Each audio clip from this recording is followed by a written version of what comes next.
The students arrived at the offices of the IADC, accompanied by teachers and personnel from the Ministry of Tourism.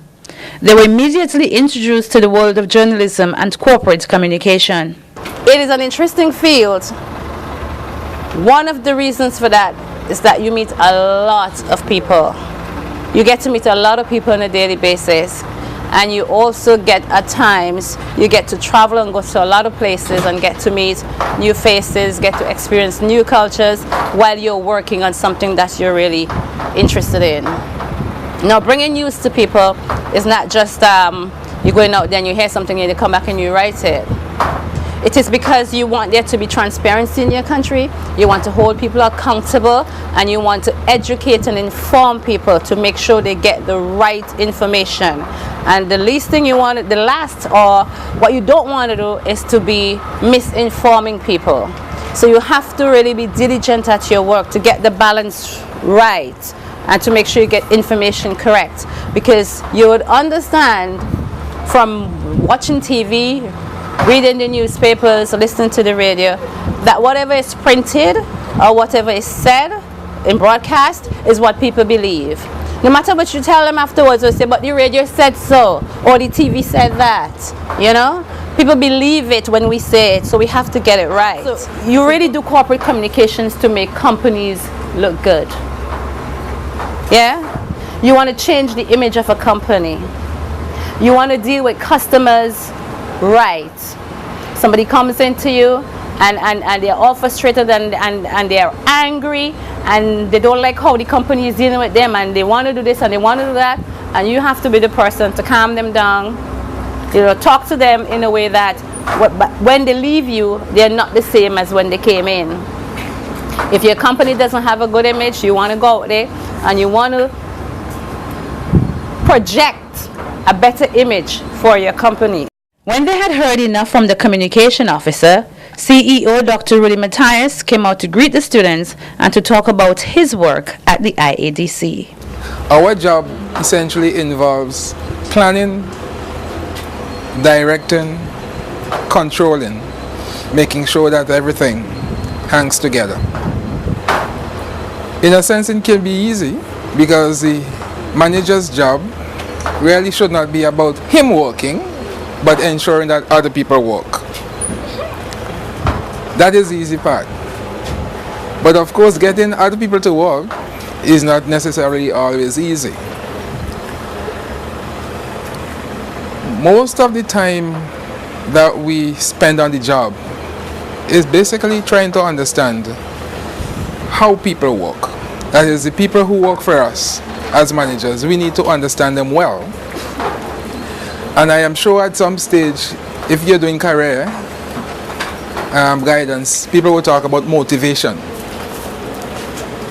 So it is critical for managers to understand what makes people tick, what drives them, what motivates them. I have seen a review recently that says that people who become managers generally tend to come from finance stream. So that if you really are keen on becoming a manager and wanting to spend your time figuring out what makes this person do something or what makes this person tick or doesn't do something, if this is what you want to do, perhaps you may want to start thinking about then what kind of career path should I follow in order to get a good chance of being promoted to a manager's position. So as I said, I've seen studies that suggest that people who follow the finance stream, meaning accounting and finance and so on, tend to have a better chance of becoming a manager. From here, the students were taken to all of the offices in the company and spoke with several persons. One of those, Chief Project Engineer Jeffrey Cato.